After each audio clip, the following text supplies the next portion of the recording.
2021 елның соңгы җомга ертәсендә сезне мин Гөлназ Ибрахимова һәм яңалыклар чыгарылышының иҗат төркеме сәламли. Без турыдан тур эфирдә эшлибез. Төбәкләр юл шелтәрен үстерүгә үз гаризаларын бирергә тиеш диде ел сайын үткәрелә торган матбугат конференциясендә Россия президенты Владимир Путин. Күп балалы гаиләләргә җир кишәрлекләре бүлеп бирү һәм әлеге территорияләрне алга таба үстерү турындагы мәсьәләне Татарстан журналисты Кирилл Шлыков үткәрде. Президент Россия Федерациясендә инфраструктураны үстерүгә зур акчалар бүлеп бирелә дип җавап бирде. Бу ихтыяҗларны проектларга кертергә генә кирәк. Төбәкләр юл шелтәрен үстерүгә үз гаризаларын бирергә тиеш. 2021 елда Татарстанда җир кишәрлекләре бирү исемлегенә 66 меңгә якын гаилә кертелгән. 42 мең күп балалы гаилә җир кишәрлекләре белән тәэмин ителгән, 24 мең гаилә бушлай җир участогы бирүне көтә. Казанда 6600-дән артык гаиләгә җир кишәрлекләре бирелгән. Бүген күп балалы гаиләләргә без җирне бирәбез икән, ул җир өчен, ул участоклар өчен инфраструктура мәсьәләсе дә бик актуаль. Чөнки балалар алар бит мәктәпкә йөрергә тиеш. Алар өчен һәм аларның әти-әниләре өчен хастаханәләр дә булырга тиеш. Аннан балалар ниндидер спорт белән шөгыльләнәләр, музыка белән шөгыльләнәләр. Шуңа күрә шундый да тәрбия учреждениялары, укыту учреждениялары да шунда ук булырга тиеш. Декабрь ахыры бер яктан һәр оешмада диярлек еллык нәтиҗәләр чыгарыла торган киерен көчер булса, икенче яктан эшләгән эшкә җитәкчеләрнең хәер хаклыгын тоеп әҗерен алу вакыты.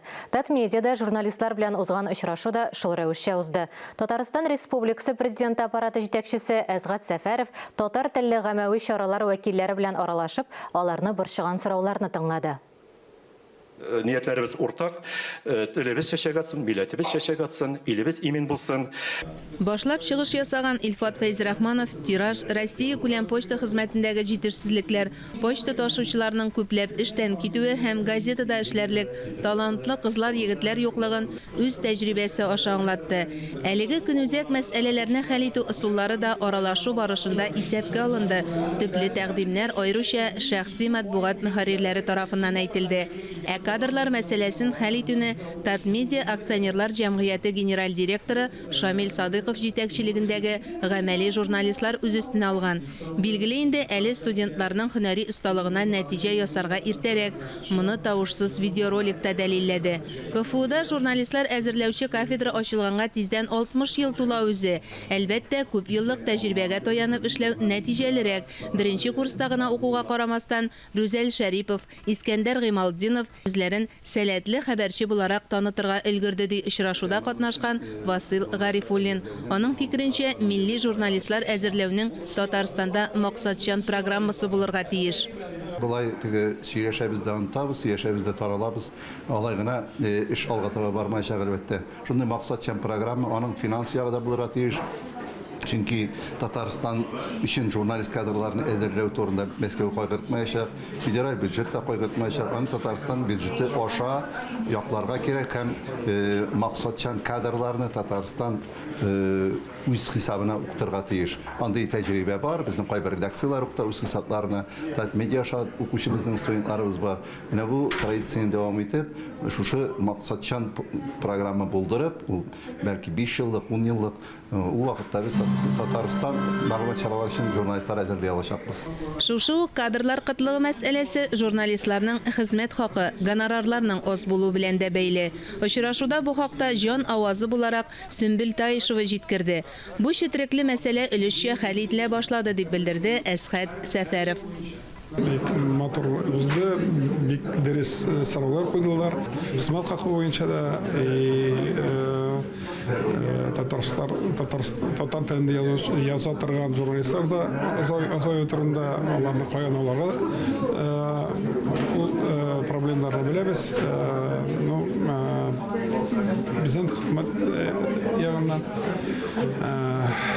нинди чаралар күрергә дип сөйләштек. Киңәшле эш таркалмый диләр. Шушылай журналистларны борчыган мәсьәләләрне уртага салып сөйләшү дә кирәк. Дөнья үзгәреп килә. Һәм беренчедән теге бик алга барып булмаса да артка китмәскә. Шуңа бергә килешеп, сөйләшеп, шу эштә булган проблемаларны хәл итеп барырга һәм көчтән килгән булса, алга да барырга кирәк. Үстерергә безнең татар матбугаты басмаларны, аның проблемалары күбәйеп бара. Шуңа бу очрашулар кирәк. Эшлекле очрашу ахырында татар телле масса күләм мәгълүмат чараларын үстерүгә зур өлеш керткән журналистларга рәхмәт хатлары тапшырылды. Мөршидә Җихан, Владимир Юрков, Татарстан яңалыклары. Шупрали районының балих булган яшь кешеләре яңа ел алдыннан Россия гражданнары паспортларын алды. Конституция нигезендә паспорт шәхесне раслаучы төп документ. Ул 14 яшькә җиткән кешеләргә бирелә. Гомергә истә калырлык миссияне муниципалитет башлыгы, прокуратура һәм Россия Эчке эшләр министрлыгының Шупрали районы буенча бүлеге вәкилләре үтәде. Хәзердән башлап тагын 6 яшь граждан киң хокуклардан тыш дәүләт һәм җәмгыять алдында бурычлы. Яшүсмерләр тормышындагы беренче документны тапшырулары өчен рәхмәт белдерделәр. Казанда полиция кыш бабайы хәйрия акциясе башланды. Эчке эшләр министрлыгы хезмәткәрләре, җәмәгать эшлеклеләре шефлыкка алынган мәктәпкәчә һәм уку йортларында, балалар йортларында, мәктәп-интернатларда тәрбияләнүчеләрне, шулай ук авыр хәлдә калган гаиләләрдәге балаларны яңа ел белән котлыйлар. Яшь гражданнар белән хукукый юнәлештәге дәресләр дә үткәрелә. Балаларга җәмәгать урыннарында үз-үзеңне тоту кагыйдәләре, закон нигезләре аңлатыла. Хукукка каршы гамәлләр өчен җаваплылык турында сөйлиләр. Шәхси куркынычсызлыкны тәэмин итү буенча киңәшләр бирәләр. Балаларга яңа ел күчтәнәче итеп нәфис җыелмалар, курчаклар, уенчык автомобильләр, тәм-томнар өләшәләр. Акция чаралары 2022 елның 10 гыйнварына кадәр дәвам итә. Быелгы ел әдәбият сәнгать әһелләренең юбилейларына бик бай ел булды. Татарстан гимнын иҗат иткән күренекле композитор Рөстәм Яхинның тууына да 100 ел тулды. Халкыбызның мәшһүр шәхесенә багышлап Казан консерваториясендә бу таңнар иртәләр дип аталган музыкаль кичә үтте. Рөстәм Яхин моңнарын хәбәрчебез Мөршидә Җихан да тыңлады.